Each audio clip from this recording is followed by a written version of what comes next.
and recording the inner dialogue is huge. So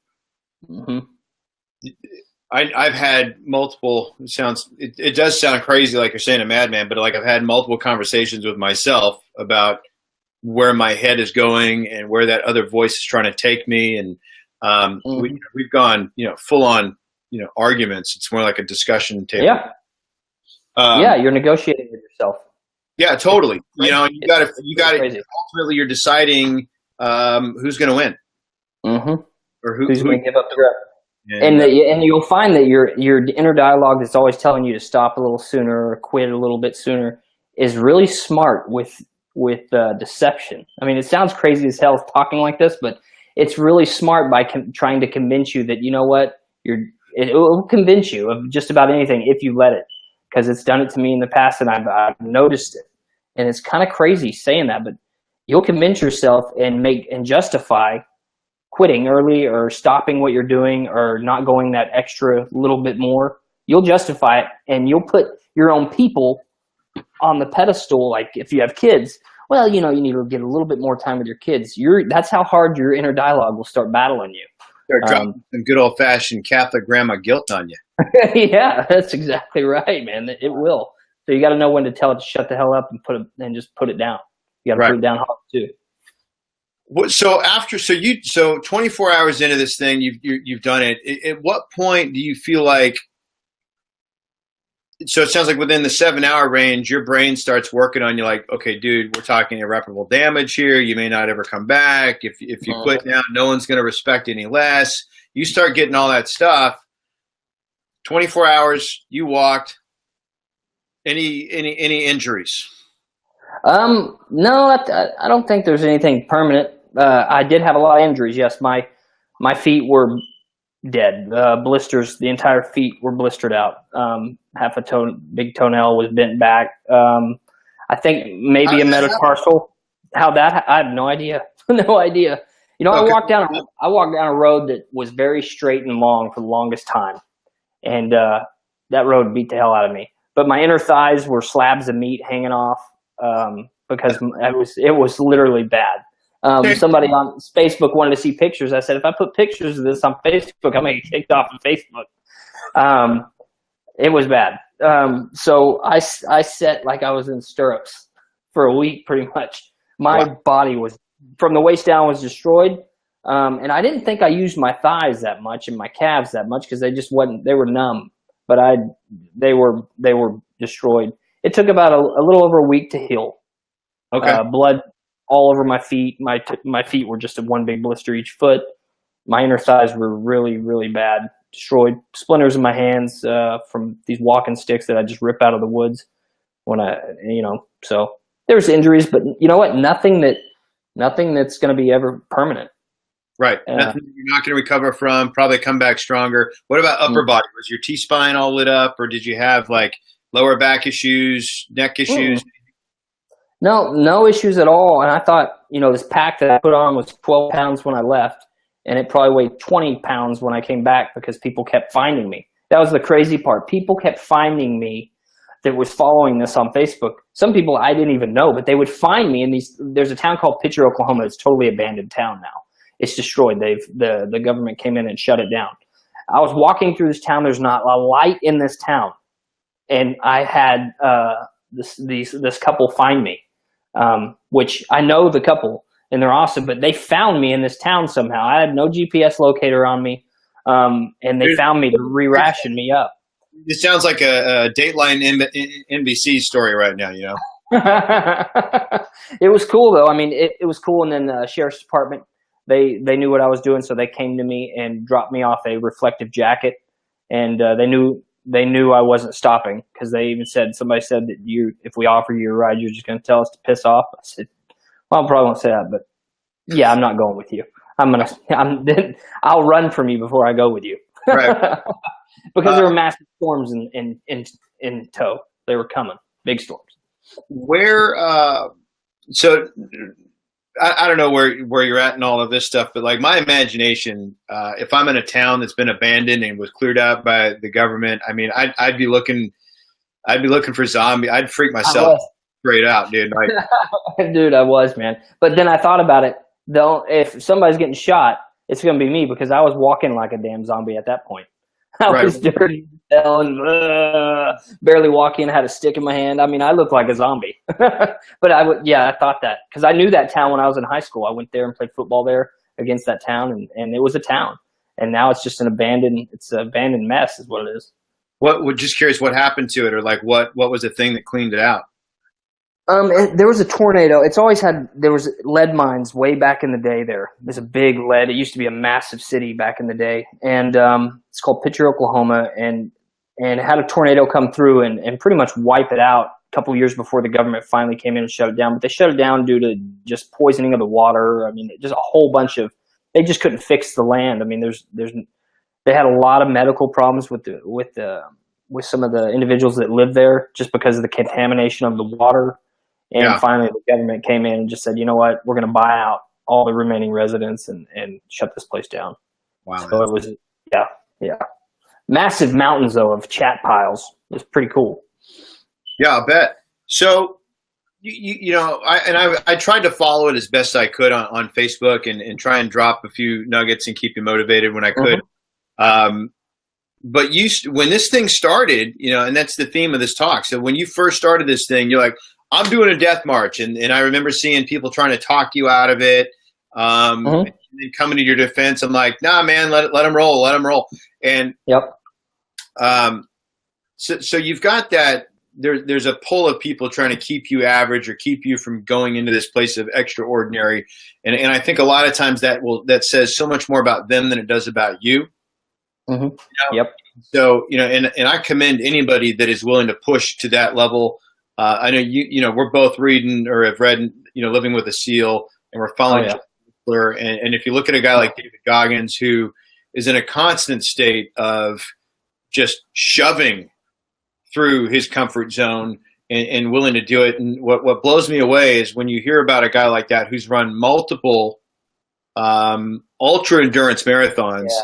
He's broken every bone in his foot, shin splints, plantar fasciitis, everything that could possibly go wrong to a runner has happened to this guy. And he still does it, right? And when you finally find out at the end of the story that he actually hates running. Yeah. That's even better.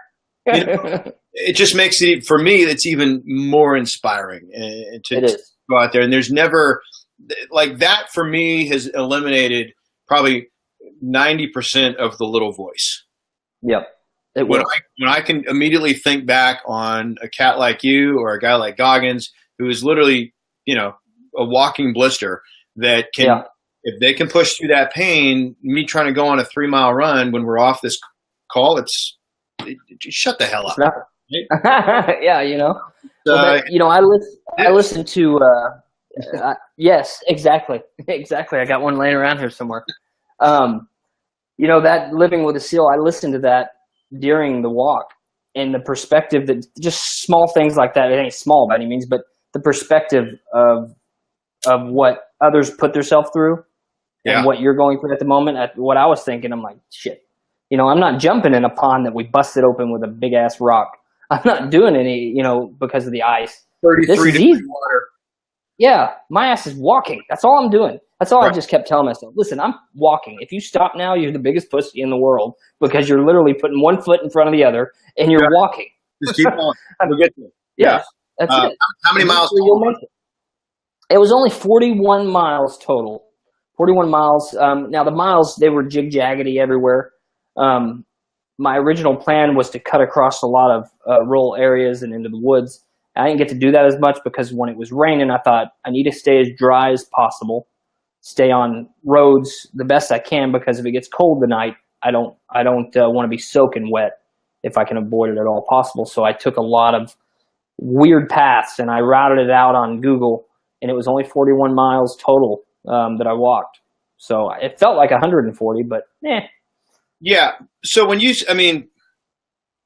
I like how humble that is that you say only 41 miles, because most people don't even walk that in a year. Yeah. And I didn't have a Fitbit or anything like that on me. I could have took my Fitbit, but I wasn't going for a distance. I was going for the time, I was, no matter if I could have walked around. What was funny though, when I came into a small town called Miami, Oklahoma, this is how your brain works. This goes I was falling asleep walking in front of this graveyard, which is in Miami, Oklahoma, and lightning hit. And it woke me up, and I took off sprinting. And I haven't ran this entire time. And I was at the end of this thing, close to it, about 3 hours, 2 hours, 3 hours, something like that, sprinting with this big stick in my hand, and just because I needed to wake myself up. And I get into Walmart, and my brain totally switches. I start falling asleep as I'm walking. I was trying to buy a power bar from a lady, and I was falling asleep during that. I was trying to stay up, but what happened, a buddy of mine that helped me as well, he was on standby in certain areas, kind of hiding from me because he knew I wouldn't have approved of it. But he's a contractor for the government, and he was in the special forces, and he says to me, what happened was you got in there and your brain stopped analyzing threats. There was no more threats to analyze. You was in a warm place, safe place. You didn't have to watch for traffic. You didn't have to not walk next to certain things, not watch where you're stepping. So your brain went into just comfort mode and shut right down. And that when I stepped foot in Walmart was the hardest part of the walk. And that sounds crazy as hell, but that was the hardest part of the walk because my body was like, okay, we're in a safe spot now. Let's just shut down. And it was trying everything it could possibly do. If you look at the beginning or the middle of the walk and then the last live video I shot, I don't even remember a lot of that live video when I broke the thing. I don't even remember that. So I was literally like, no, I didn't call you. My wife. Say hi. The takeaway there is that Walmart is not your safe zone, kids. Yeah, it's not a challenge. If you want to be as comfortable as possible, go your ass to Walmart. Yeah, that was the hardest part. Pretty funny. Circling back to this though, so when we started, it was Death March. By the time you finished, it was a Life March. Tell me about that shift. Absolutely. Okay, so when you're walking in something like this, you get so much quiet time, which is great because then you get to thinking, and you start rerouting your entire thoughts and breaking them down in small minuscules. Like, why do I think like this? Why am I thinking like this? So I take that, why am I thinking like this, and reverse engineer it, so to speak. What brought me to this thought? Like, this ain't one of the thoughts, but hey, I want to be a millionaire. Me and you've talked about this in the past. Hey, I want to be a millionaire. Well, why? Why do you want to be a millionaire? And that takes you to the next question, the next question. Well, at the end of it, I was able to answer a lot of personal things, to myself, about myself, questions that I've had. I'm 34 years old, 35. I don't know, one of them. Anyway, but the biggest thing is you can lie to yourself very easily. People do it all the time. I think most people do lie to themselves. But if you can be honest to yourself, be honest to oneself, to know yourself. And I think after this walk, being isolated as much as I was from everybody and being able to think and be able to put my head right, because once the inner dialogue came up and I tell it to shut down, then I just got back to my own thoughts. I was able to analyze certain things in my life and certain what's important, what's truly important to you. And it put everything in a deeper, better perspective for me. And it changed everything to like, this is, I liked it. And at the end of it, I started to realize, you know what, this is something that I love to be doing right now. I should have done this 10 years ago because I would have found out what I'm finding out now. So that's why I called it. It was in the beginning a death walk, and at the end it was a life walk, because I reanalyzed a lot of stuff and put things in different perspectives and different positions, so the important shit could be really important, and just stop bullshitting myself. Yeah, I love that. So I think I talked about this in the very beginning, but written has always been about strength of body, mind, and spirit. Mm-hmm. Got some powerful life lessons that were delivered to you. But, what did you learn from this walk that you're going to be able to apply to not just your physical life, but what were some key lessons that you're going to bring with you into your spiritual life, into your mental capacity, like your business? What are some of these big takeaways that you got that's going to just be able to bleed into everything that you do? Well, the biggest one is consistency. You got to be consistent. When I say consistent, the big thing I kept telling myself is one foot in front of the other. There's a saying: big rocks, little rocks, sand and gravel. It all ends up in the same pile. But the consistency of one foot in front of the other is huge. Don't deviate from the mission. Complete the mission, and then you can start another mission. See, in my world, I want to start 90 different things, right? And I don't focus on one thing too much, or I didn't used to. I would start here. I was the master of nothing. This made me focus in on the mission at hand. We're completing it. At 5:15, the mission's complete. Don't fall asleep until then. Don't pass out until then.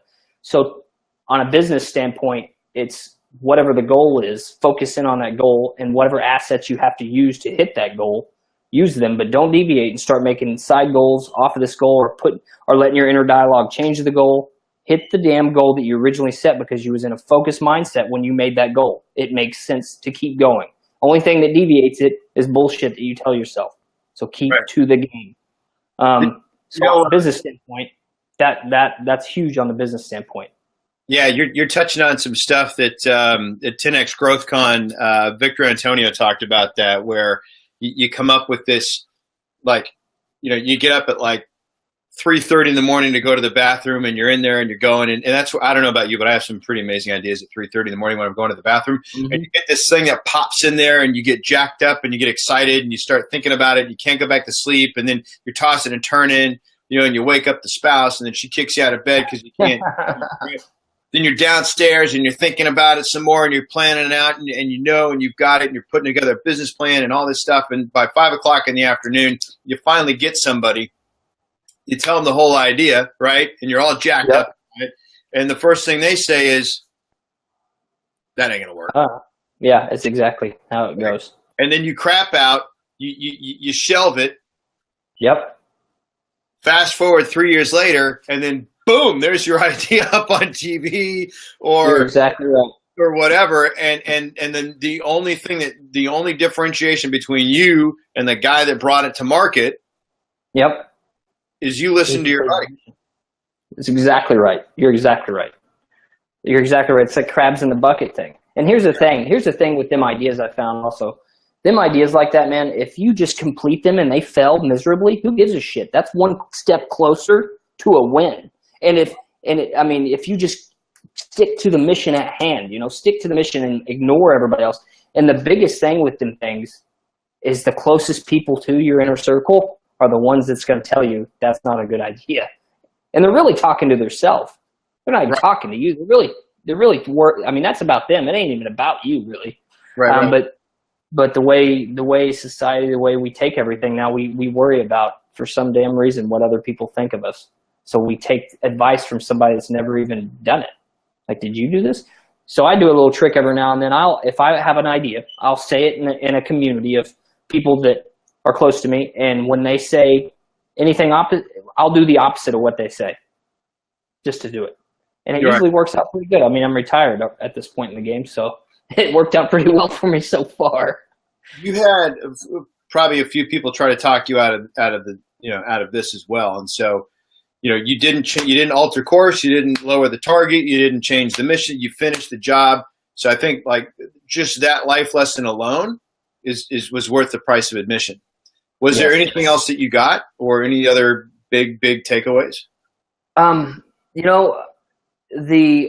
got a lot more perspective, which I like to keep things in perspective in life, period. But I got a lot more. Things ain't hard.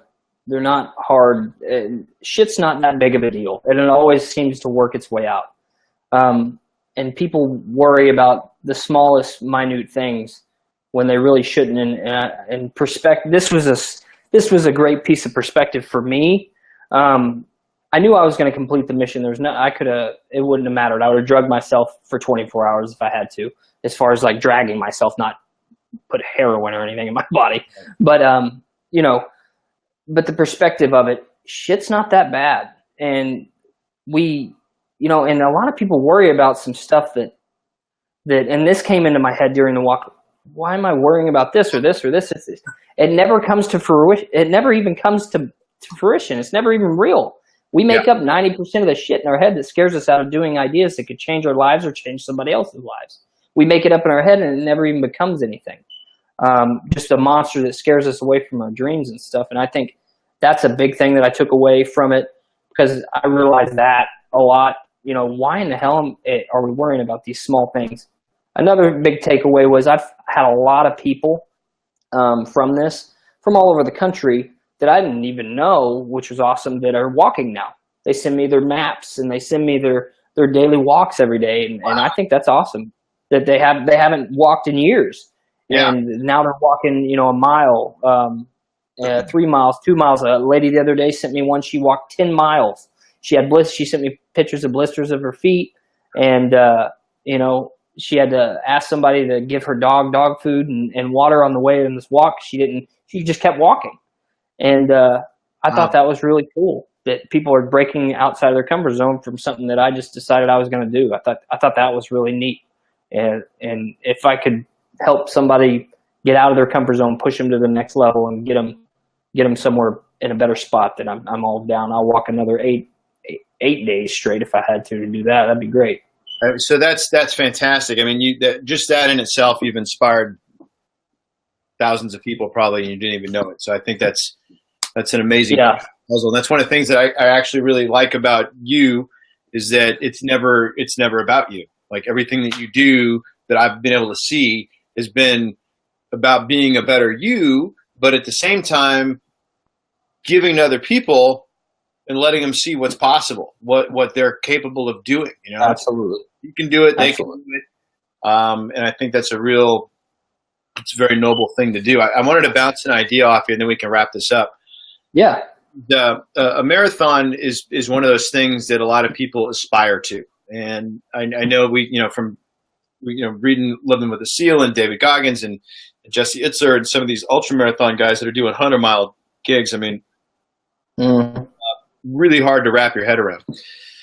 But I've been tinkering with the idea of running a marathon. A lot of it was inspired by this, your 24-hour walk. And but what I thought would be really cool is to, instead of 26.2 miles, have it be 27.2 miles and call it the extra mile. Ooh, I like that. Yeah. I like that. And so, and I'm starting to look at, like, here on the coast, like sort of a trail. I told you about that one that I did. Oh yeah. Not a full marathon, but it was a grueler. But so I want to find on the Highway 1, a course that I can do.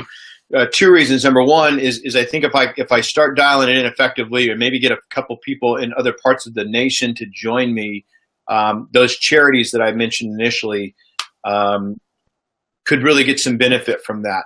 But I also have there's a restaurant in town that serves this thing called the Chocolate Turtle, which is like caramel and ice cream and pecan and that's the only like justification I can give myself to actually put that shit in my body, which would be running 27 miles. It's to run a marathon. But it looks so good, so I want to try it. But I got to earn it. I like it. Yeah, and then the third would be to do it fasted. Like get up in the morning, no breakfast, go. Oh, do the whole thing straight. Oh, I like it. I like that. 2 miles in a fasted state. Doesn't, for a lot of people, when they hear fast, they think, Jesus fasted for 40 days. I'm not talking about that kind of fast. I'm thinking like, not even a 24. Like if you have a meal before you go to bed and then you wake up, cup of coffee and some water, and I'm out. Yep. You should be good. Yeah. That'd be awesome. Technically, even coffee would break a fast, because if your body has to metabolize whatever it's in, you're not fasting anymore. But, certainly isn't calorically dense. So, if that's something that sounds fun to you, dude, I love it. Dude. So we can keep Have you done a marathon? Right now, I've never done a marathon. I've done these runs. I've done runs like around here. They have they're not marathons. I don't even know what they call them. They're runs. They're official runs, but I just do them with my wife. Loves to do them. Yep. So I went with them, and I ran this last one. It was like a family thing. I took my kids on the 1 mile run, they're little ones, and I took them on the 1 mile. My oldest went with my wife on I think a 4 mile run, while I did the kids run with my other ones. But I hate running. But I love challenges. Yeah. So, I mean, I've never either. I did a 10K last year, and it was surprisingly easier than I expected. And when I was done, I felt like I had way more left in the tank. And really, yeah. And and what's crazy about it is that even though, so that's 6 miles, you go from Morro Rock all the way to the Cayucas Pier. And when I got to the end, and I'm not saying this to brag, but it was actually, I was disappointed. Yeah. That we were done. What I wanted to do, because there was a lot of people that do a half where they run from the rock to the pier, and then from the pier back to the rock, and that's a half marathon, which I'm going to be doing this year. Because when I got back, all I wanted to do was turn around and go back, but I didn't sign up for the half. I signed up for the 10K, and I'm like, I got more in the tank. Let's go. Like I literally shortchanged myself, and I'm not again. So this year for sure, that run's going to be late June, early July. I don't have the exact date, but I'm going full on, and then sometime after that, I want to test myself with the full deal. Yeah, dude. I mean, you let me know when you're doing that. My buddy's from Burbank. He flew down here. He's here this week with me, and I was telling him about you. So he's into fitness and challenges the same way I am. So I may be linking you two up. Yeah, but I'm not that far from Burbank. I used to live in Glendale. Oh, did you? Okay. Yeah, so right. You're close. Yeah, man, I may hook you guys up, but if you do that, hell, I may just give it a shot with you. Fly out there and just run with you. I ain't gonna say I can keep up with you, but I can keep going. Yeah. Well, yeah, exactly. I don't want to put a time constraint on something like that. I want anybody that says I want to do it to be able to do it. It's not about the time for me. It's about finish. That's what it's all about for me. Yeah, and I think one of those, for me, and for those of you that have been watching and hung out with us the whole time, I mean, like that to me is one of the most important life lessons that I've learned probably over the last 3 years about the importance of finishing what you start, and whether that's a workout or if I got a list of people that need to get a phone call from me with Grant, the list must get completed. Like, the job must get done. If I start with a client and I engage with them and I don't get the deal right away, I have to take it all the way. Like I have to finish. Win or lose, I have to finish. That's right. That's a consistency thing, and that's a thing. If you get that habit going, that's massive. That's a habit that has to be made. Starting something and not finish it is a nightmare, and it's a game that I think a lot of people play. Dude, they don't even know they're playing it. Like unfinished after unfinished after it just starts stacking and stacking and stacking, and you just feel like you're out of control and you're worthless. And so I think one of the most important things that when I first got in the car business and had zero training and knew nothing, I got on the phone with my dad and I'm like, I have no idea what's going on here. I know I need to try and get these people to buy a car, but I don't know how to do that. Yeah. And so when we're done, when people are done, he goes, well, what does that feel like? So when I was a little kid, just a quick backstory, when I first started playing Little League, dude, I was scared shitless to stand up at that plate. Like, I didn't know what to do. But what I got really good at compressing my strike zone and not getting hit and getting walked. Yeah. I was afraid to swing. I was afraid to step in because I was afraid if I stepped in, I'd get hit. Yeah.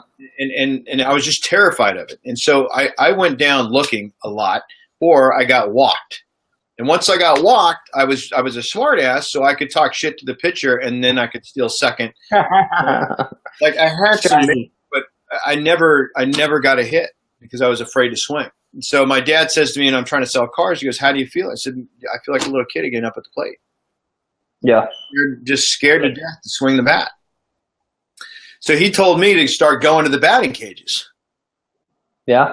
Right. Which I did, so, and I just started swinging and and I took that into work and I'm like, okay, I pissed a lot of people off. I looked stupid. I got yelled at. I got called all kinds of names, but you know what, man, I went down swinging every single time. And like that started this mindset for me that years later, when I start really getting into some of the advanced Cardone content, you have to finish. Yes. Finish is the name of the game. Finishing is more important than starting all day long. So, and that's important. So important. I totally take that.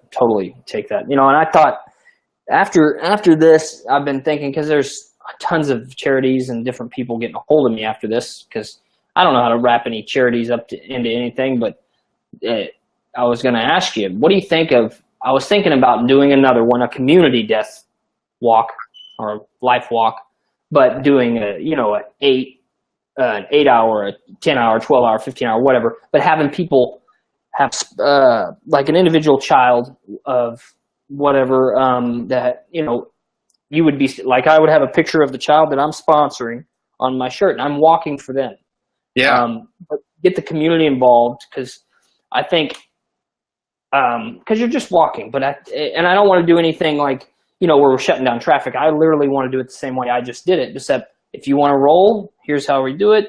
And you're going to, you know, we're going to find a child for you to sponsor. You find a child you want to sponsor, and we'll find a way to get the monies in the right spot. However, I don't even know how to do all that, but do it this time. But I would go for 48 this time, and do it. And there would be something that, because it's obviously bigger than me, I'd want it to be a lot for a good cause.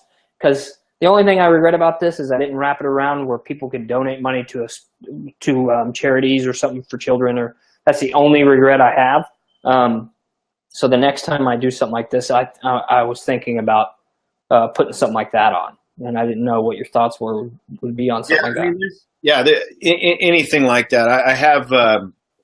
You mentioned at the very beginning, but there's three main charities that I always support. It's the City of Hope, because my mom, she passed away from cancer in '98. And that's where she went, and they took amazing care of not just her, but me and my dad. Like that was a family event, and they helped us through the process. And when it was time for her to go home, because they were like, it's all we can do. So they set us up on hospice care. They were calling, like, they took really good care of us. So I want to make sure that they get rewarded for that above and beyond. And they're doing some pretty amazing research in terms of cancer. So City of Hope is a big important one for me. American Dream University helps with vets transitioning from that's awesome into civilian life. And if you go to cardoneuniversity.com/vets, we've partnered with them, and then veterans can get free sales training there. So I want to make sure that they get the care that they need. And then a really good buddy of mine, he's an MMA fighter, was one of my wife's Krav Maga instructors before in Sherman Oaks before he moved up here. His name is Marcus Cole. He lost his son, who was 18 months at the time, to a drunk driver in Los Angeles. And so major tragedy, but what Marcus has done to take something that horrible and can turn it into something positive, it's huge. So he's got a charity called liamslife.org that is designed to raise even more awareness of drunk driving, even still, right? It's 2017, people are still doing it, which is just ridiculous. But it's still happening. So to raise more awareness, also to lobby to get the drinking limit lowered, even lower. Right? He wants, I think, I don't know enough about the numbers because I don't drink anymore, but he wants to get where you blow like a .000 something and you're toast. So it should be very, very minimal. But then also the other noble thing that he did was he donated Liam's organs. Oh, okay. Wow. So his loss gave so much. Yeah, sounds like it. That's amazing. Yeah, and as a father, like, man, for him to be able to do that is incredible. So I want to make. What is that? What is that again? What's that? Write that down. What is that? Liamslife.org. liamlife.org. Cool. So I'm always looking for ways to support those. Anytime. Absolutely. So, and if I did that marathon, I shouldn't say when. There you go. My extra mile, because that's one of my favorite quotes, right? Go the extra mile, nobody's on it, right? Yep. That's exactly right. So, that's why, and that to me is why I should do a 27.2 mile run, not a marathon. That's right. Nobody will I like bench tomorrow. Yeah. So, all right, let's wrap this up, man. Thank you so much for, Hey, man, thank you for having me. and hanging out with little old me. No, man, thank you. Thank you for having me. Thank you for helping me during it. Thank you for helping me before it. Yeah. I mean, thank you for. I mean, you're the one that made it as hard as it was, because in the beginning we were trying to make it as easy as it could be, and you're like, I think I'd just throw on some shoes and roll, and that's when it clicked in my head. You know what? I'm just gonna do that. Yeah. Go suffer. I appreciate it, man. Yeah, go suffer for 24 hours. It was fine. Yeah. It was good. It was all good. Great chatting with you. Thank Hey, you. you too, buddy. Hey, how do people find you? So you're on Facebook at what? Jason Chambers or? Yep. Just Jason Chambers. I think of just Jason Chambers on Facebook in Joplin, Missouri. If anybody can hit me up. You're on the Twitter? What now? You're on the Twitter? Oh, I'm on the Twitter. I'm on the Instagram, Jason Chambers 24 on Instagram. Twitter's Jason Chambers 24 too. I'm on every platform you could think of. I'm out there. So yeah, hit me up if you want to. Thank you everybody for watching. Thank you, Jason, for being here. We'll see you guys next time on the Rich Man's Gym podcast. Thanks, guys.